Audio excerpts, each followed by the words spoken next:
सबसे पहले यह समझना जरूरी है कि क्रेडिट कार्ड कंपनीज पैसा कैसे कमाती है। इस पे बहुत कम लोग बात करते हैं। जब तक आप उनका बिजनेस मॉडल नहीं समझोगे, तब तक आप उनके रूल्स को स्मार्ट तरीके से यूज नहीं कर पाओगे। इनकी इनकम तीन जगह से आती है, लेकिन कौन सा सोर्स सबसे बड़ा है, यह सुन के आप हैरान रह जाओगे। सबसे पहला सोर्स है कस्टमर फीस।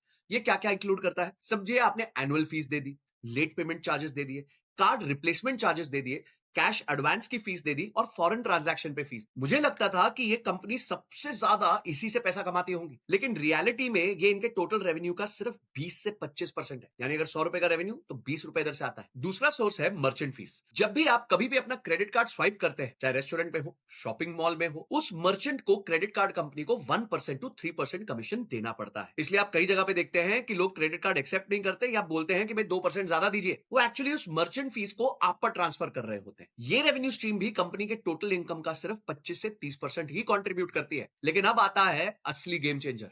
तीसरा और सबसे बड़ा सोर्स है कस्टमर डीलेड इंटरेस्ट पेमेंट्स। मतलब जब आप अपना क्रेडिट कार्ड बिल पूरा नहीं भरते हैं और सिर्फ मिनिमम पेमेंट करते हैं, तब कंपनी आपसे 2.5% से लेके 4% तक का इंटरेस्ट चार्ज करती है, जो एनुअली बन जाता है 30% से लेके 48%। और ये इंटरेस्ट इनकम कंपनी के रेवेन्यू का 50% फॉर्म करती है। अब